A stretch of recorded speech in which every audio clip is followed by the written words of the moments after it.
Hello, today I want to share with you a couple of ideas around leadership.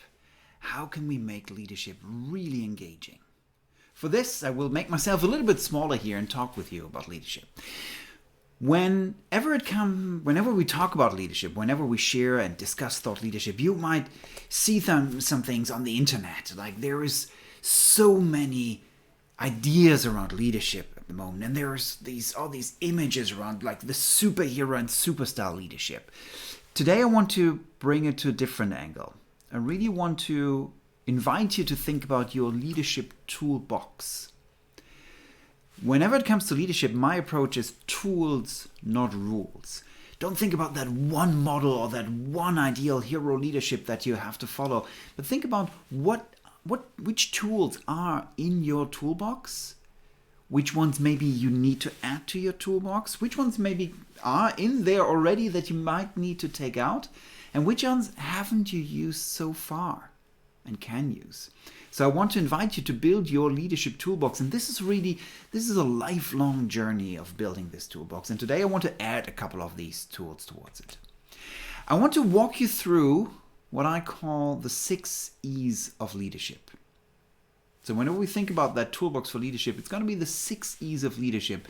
Because what is leadership for me? Many definitions out there. For me, leadership is bringing something from a vision to reality.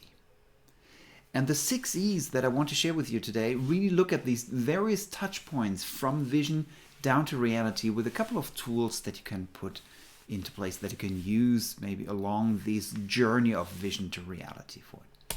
So let's get into it. The first touch point, the first E on that journey of the 6 E's is envision. Great leaders envision the future.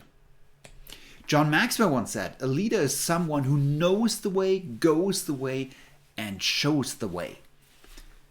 Now, in this day and age, I think sometimes I would agree with 2/3 of that statement, because knowing the way at the moment now, wow, that's already quite something. With a very, very high velocity turnover, with things changing at such a fast pace, knowing the way is maybe stretching it. But going the way, and especially showing the way, are so crucial and vital. Now, we just have one problem whenever we lead. Sometimes the way looks a little bit like this. So how can we do that? Like how can we show the way? How can we go the way in that area? Well, here is really where the leader's key task is. By distilling all that complexity that is out there and really focusing on that one way forward, on that key thing, and really creating clarity in your vision. And one tool that I want to share with you for this is what is what's called strategic intent. Whenever I work with leaders, I recommend them to really think about their strategic intent. And very often I ask people, can you complete that sentence here? The single most important thing that we must focus on is, before you go into all the details and all the things, and it's so complex, can you answer that sentence? Think about it maybe right now for your project, your field, your area of responsibility. What is the single most important thing we must focus on? Once you've done that, you can add the key to great vision communication, the key to great intent communication. And what is the key? The key is that why. Why do we have to do this? Before we've identified the what is your intent? And then we add the why. Why is that so important? And very often leaders bury the why. They think, well, it's obvious, isn't it? Well, no, it's not. Not everybody has been exposed to the same thinking. Not everybody has spent the same time in it. Always make sure to communicate the why. And then you have these two, the what and the why. Then there's one thing missing, of course, the how. But I put this in brackets here because for the how, whenever you work together with a group of people, well, let them figure it out maybe. Let them do it. Don't prescribe the how. Let them maybe figure it out. But your task as a leader is to identify the what and the why. Once you've done that, you come to a scenario which I would think is one of the most powerful ones, which is you achieve high alignment, yet the team, the people, the individuals, the organization knows the what and why, that creates high alignment, but you leave the how open. And that creates high autonomy for everybody as well, to bring in their expertise, their knowledge and their personality into the process. And that combination, high alignment, high autonomy, is a very important one to keep in mind. So much for envision. Now let's go to explore. Great leaders explore as well, and they look internally not only for themselves and their strengths and weaknesses, but also the full team and organization, the team composition. One of the key things to do whenever you especially enter a new leadership position, now when you grow in leadership, to really look at what are the different strengths and weaknesses of your organization. But not only weaknesses. As Paul Wilkins in his great TED Talk once said, if you only focus on weaknesses, well, you end up with having very good weaknesses. So not only focus on the weaknesses, but also on the strength of everybody. And that combination is a great one. You look at what are individuals truly good at, what are maybe they're not so good at, but especially what are they good at. And we're all good at very different things. The leader's art and key task is to really combine and find the various roles that match their strengths and weaknesses profiles. So ask always the question, like, what are you good at? You personally, but also your teammate. What are others good at? And then combine and try as much as possible, whatever you have to do, to match with the best areas where people are good at. And then you will really see, if you do that exploration, which is the key task of every leader, then you will really see your team flourish for this. So leverage the strength of everybody. That makes a difference. It's a hard task, but that makes the difference. So we'd envision, explore. From there we go to engage. How to engage others. Positively engage, but also here I'm talking sometimes what I would call the darker side of leadership. The difficult side of leadership. What I mean with that? Sometimes leadership is not going along the way you think or you want it to be. Sometimes you have to convince others, and sometimes people really put roadblocks in front of you. But if you want to bring something from vision down to reality, you have to engage with that. For this one of the key things that I recommend you is to keep in mind is the FIRE principle. I learned the FIRE principle the hard way. Long time ago, I was called into the office. I was leading logistics finance department. I was called into the office of the head of logistics for all of Europe, Middle East, and Africa in that stage, the EMEA region of that one, how it was called. And I was called into the office, and the person or the office called and said, like, Lars, you have to drop everything. Didier needs you. And I was like, okay. Cancel everything, drop everything. Yes, cancel all your meetings this morning. I was like, not too happy whenever you get such a call, but I was coming to the office, and there he was. There was Didier, a very wise individual. He was asking, Lars, you're probably wondering, why are you here? I said, yes, indeed. It's because of the FIRE principle. So, am I fired now? No, it's not this. It's something different.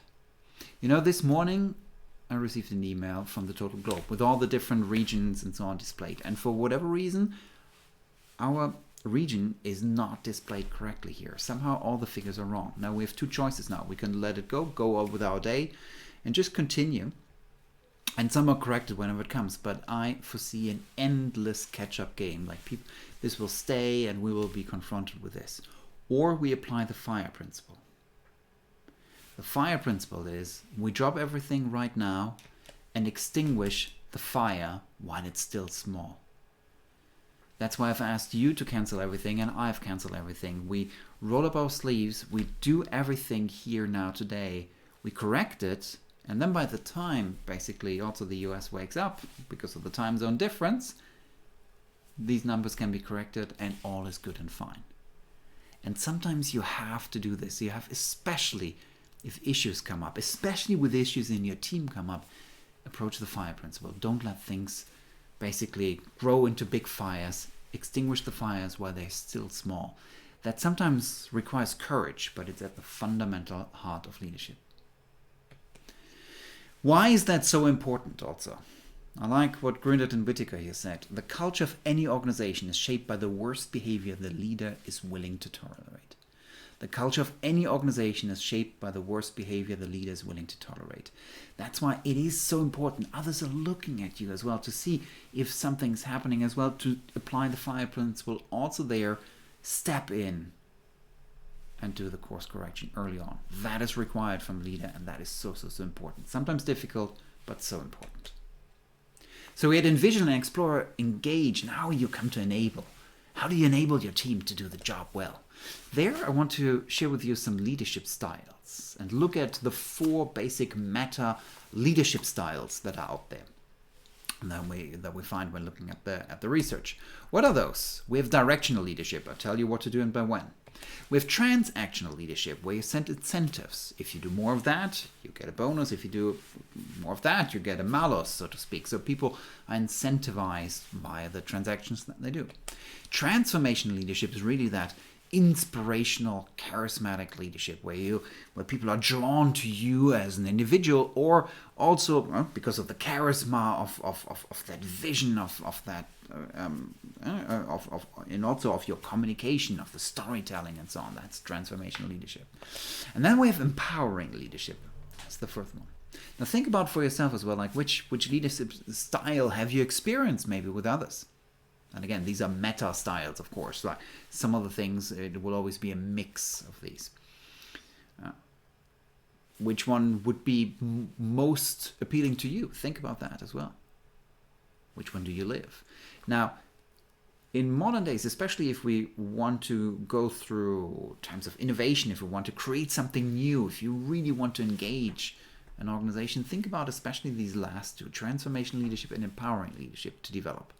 The others have their place, absolutely. But especially these last 2, and especially the last one, empowering leadership, really truly enables your organization to grow, and the individuals who maybe you're working with in your leadership role to grow. So try to empower. And how do you do that best? Well, one of the most powerful tools that should be in your leadership toolbox is to be a coach. How can you be a coach? Lots of things written about coaching at the moment, but fundamentally it comes down to asking some core questions and some key moments of truth when you're a leader. What are these moments of truth? Well, you're doing something, you're organizing something, you want to bring something from vision to reality, and somebody comes to you and says like, hey, we have an issue, we have this and this and this problem. First moment of truth, rather than saying, okay, do this and this and this, maybe reflect, be quiet, and ask the first question, what could you do? Or what could we do? Well, but you have that leadership role, right? You tell me. Well, but I'm asking you. I want to hear your thoughts and your opinion. What could you do, or what could we do? Well, I could call this and this individual and see it. Great. And now comes the second moment of truth. Because very often people are, okay, great, empowering job is done. Great suggestion, but here's what you should really be doing. But instead of this, ask something else. Ask what I sometimes call the Nespresso question.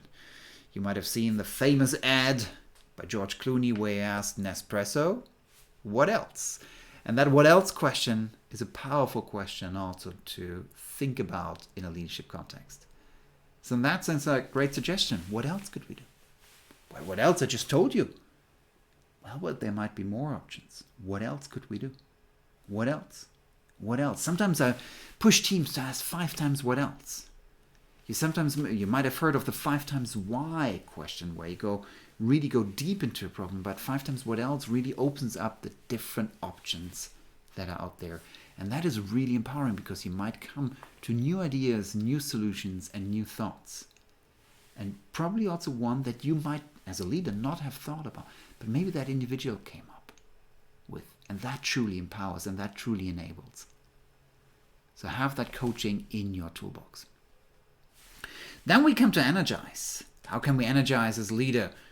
Well, first one, very often think about like in social media and Facebook and all these things we know about the like. The question is very often that I ask leaders like, how often do you say like?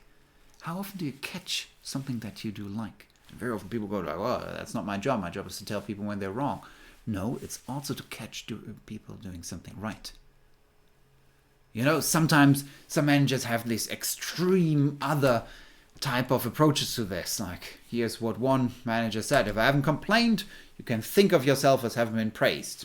You find lots of organizations where that is the philosophy. But instead, I would recommend you to do something different. Catch people doing something right. Maybe think about a ratio, something like this. Analyze your week or your overall approach as leader and see if you have a 2+1 ratio. Of course, there is a room and need where you have to give criticism, so to speak, where you have to give also, where you have to course correct, but especially also catch people doing something right. And very often we assume, well, they know if it's right. If I haven't complained, right? I mean, they know it's true. No, we don't. Very often, especially in very uncertain times, we look for, well, was that the right thing? The leader's task is then to see, like, yes, that was the right thing, and really help people grow. And with the ratios like this, that can be a very powerful thing. And give energizing feedback. Catch people doing something right, and then give people some energizing feedback. But instead of saying like, oh, here's now some feedback, or give me some feedback, use simple structures like this, and I like what is called the HP model.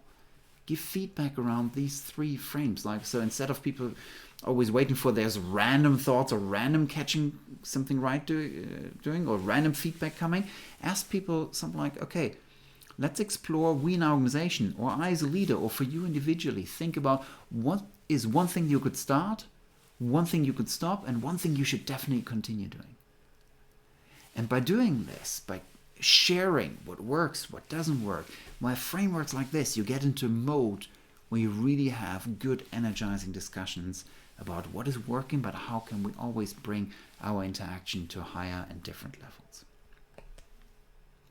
So we had Envision, Explore, Engage, Enable, Energize, and now, as I mentioned, and we see here, it is Execute, is that last one that we see here.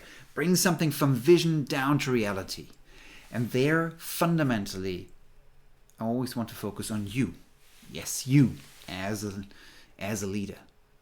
Because fundamentally, I do believe great leadership starts with self-leadership. In order to bring something down to reality, it starts with fundamentally self-leadership. With really being focused on producing something, not just having thought experiments, but really bringing it to reality, but also always thinking about for yourself, what else, how can you act differently? And one of the most powerful questions that I recommend every leader to do and every leader to think about is the following. How would the leader I would like to be do the things I'm about to do? How would the leader I would like to be do the things I'm about to do? And then act accordingly where possible. That will help you really also put your thoughts and ideas and all these ideals into reality. Think about the leader you would like to be. How would that person do it? And then do it. Easier said than done, but very powerful question to think about every day and to reflect on every day. So there we go. We had Envision, Explore, Engage, Enable, Energize, and Execute. Envision, strategic, with the one tool was the clarity of what and why. Explore, think about your team composition. Engage, the FIRE principle. Really think about, and you need to step in early as a leader, but also enable, help people grow by being a coach. Energize by great energizing feedback rhythms, and execute, always think about the self-leadership to really also do the things. And what I would recommend you to do is from time to time to look at these 6 E's maybe and to give yourself a score. Where do you stand on those? Because leadership fundamentally, is my belief, is a muscle. And we need to constantly work on that. We need to constantly grow in our leadership. So one tool that you can do is to do a little self-assessment. On top of the how would the leader I would like to be do the things I'm about to do, you can ask yourself this here. On these 4 areas, on a scale from 1 to 5, or from 0 to 5, where am I right now? Is that your self-assessment? And then think about what in the next month, what could be one thing that I'm focusing on in my leadership to push myself a little bit more towards a 5. And do that on a lifelong journey, and you will continue to grow and grow and grow as a leader. So with that, I wish you all the best for your continuous leadership journey.